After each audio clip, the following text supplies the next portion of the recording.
Welcome back for the 100th episode of Count Me In, IMA's podcast about all things affecting the accounting and finance world. Once again, I'm your host Adam Larson, and I'm pleased to introduce the featured guest for today's episode, Rachael Bertrandt Crump. Rachael is a global corporate controller and principal accounting officer for Insight, a leading provider of computer hardware, software, cloud solutions, and IT services.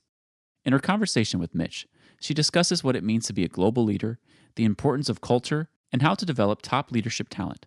Let's head over and listen to the full episode now.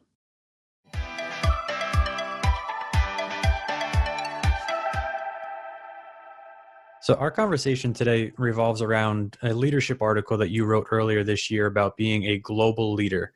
To kick off the conversation, let's first start by getting your definition of a leader. I'd really like to get an idea of who it is that you see as a leader or who can be a leader in the organization.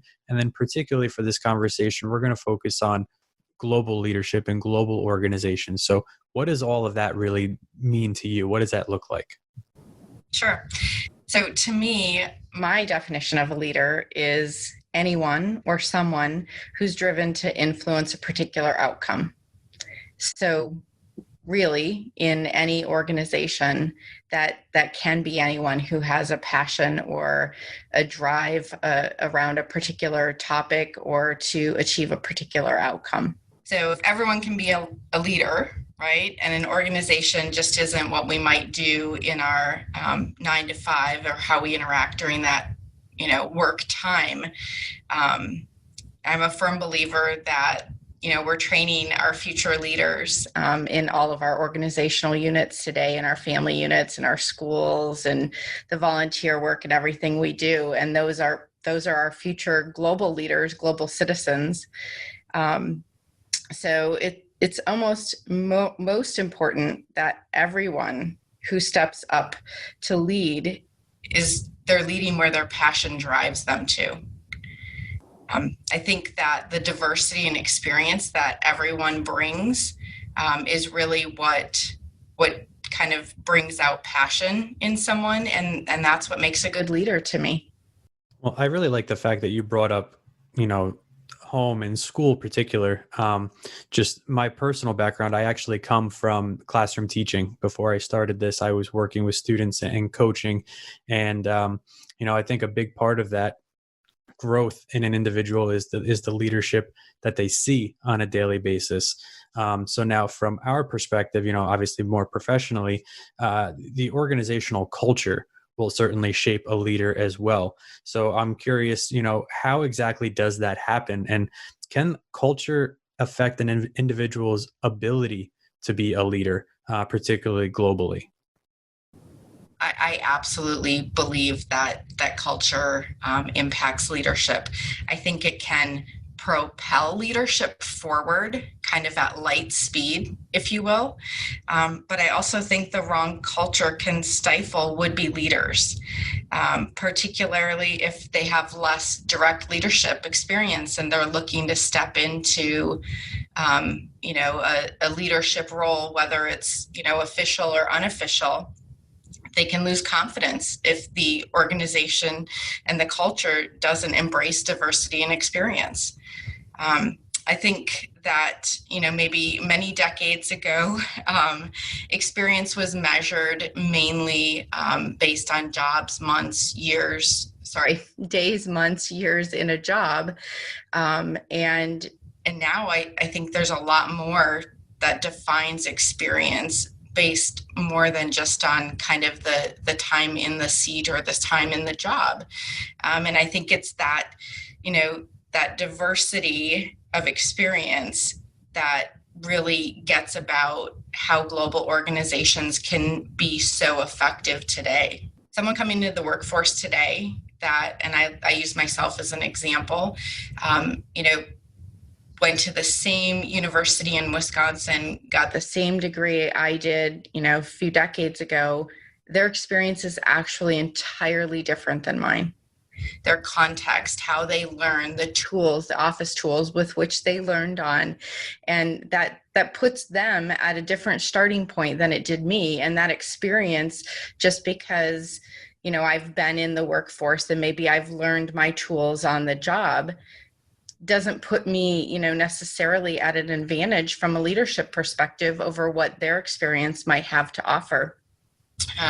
So I really think that is, important in our global organizations today, that we acknowledge the diversity in experience, and how people achieve experience and what we define as experience, because I think that's what really takes an organization to the next level.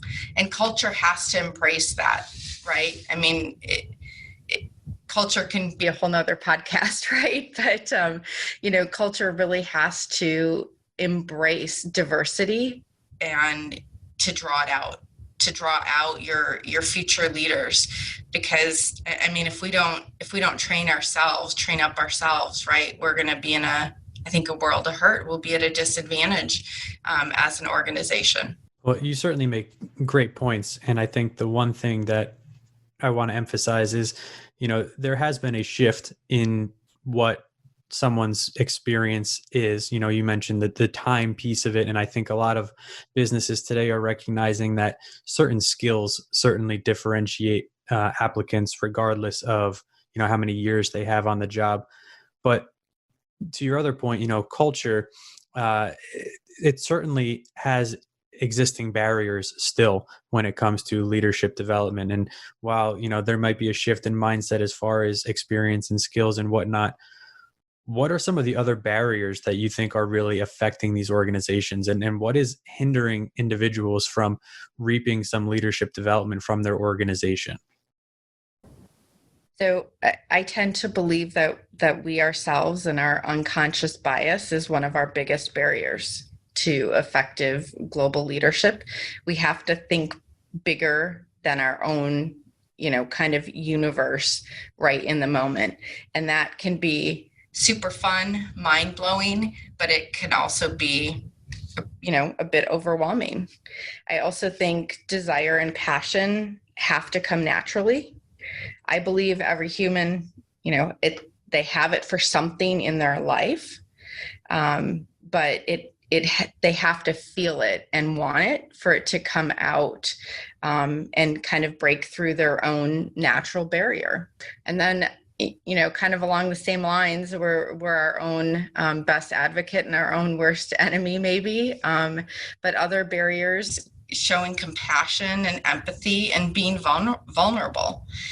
So when you think of global leadership, the people that you are leading likely are, very diverse geographically across many different regions.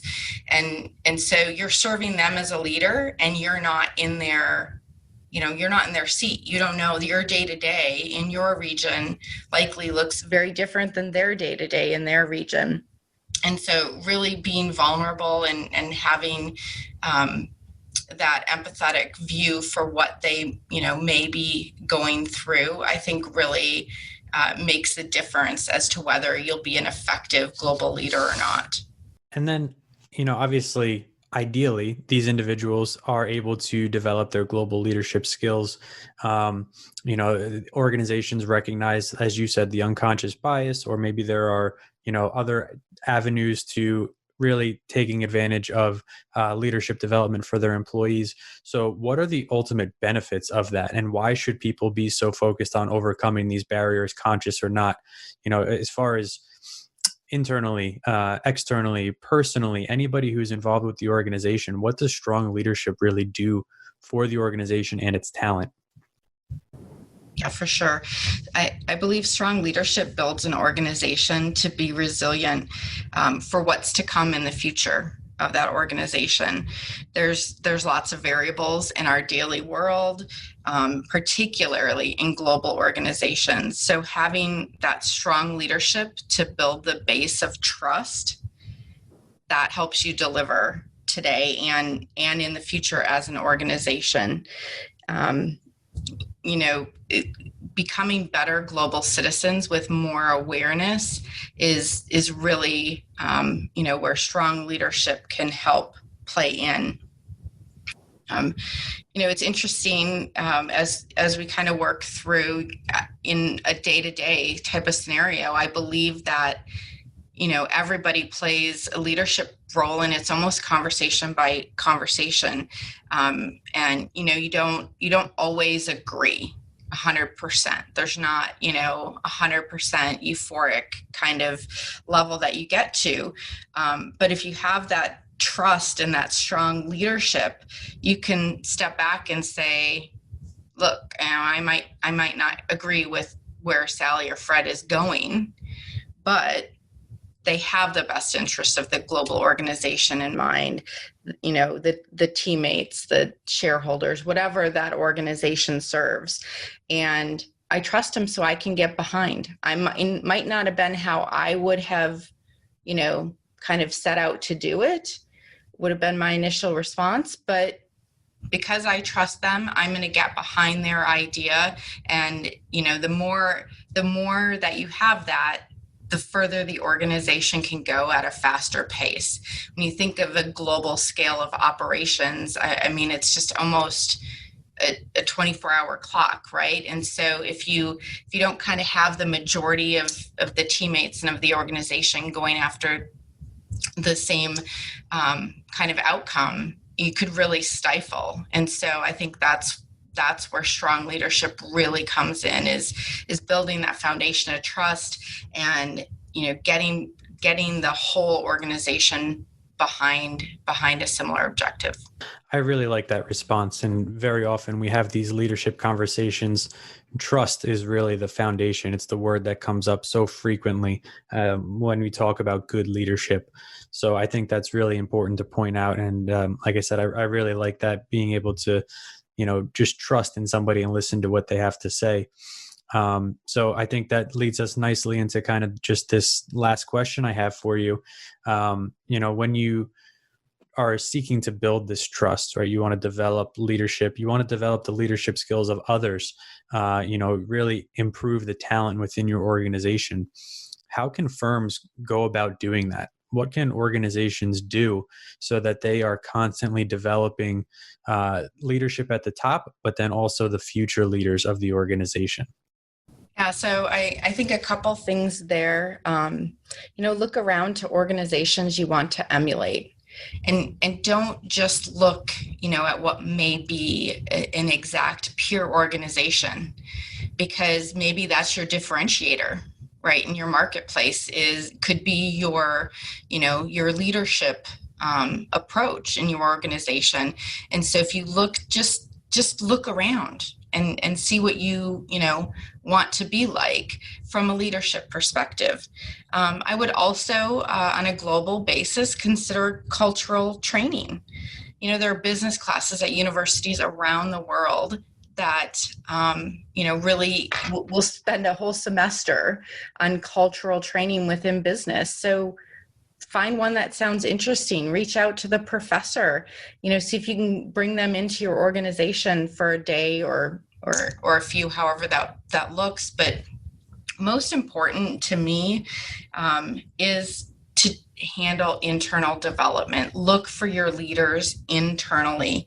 At Insight, we refer to each other as teammates, and we believe teammates are our biggest assets with the highest rate of return. And so make the investment in your teammates, and you won't be disappointed. I think you'll enhance the trust factor, and it'll help propel the organization while you're building your future leadership base. This has been Count Me In, IMA's podcast, providing you with the latest perspectives of thought leaders from the accounting and finance profession. If you like what you heard and you'd like to be counted in for more relevant accounting and finance education, visit IMA's website at www.imanet.org.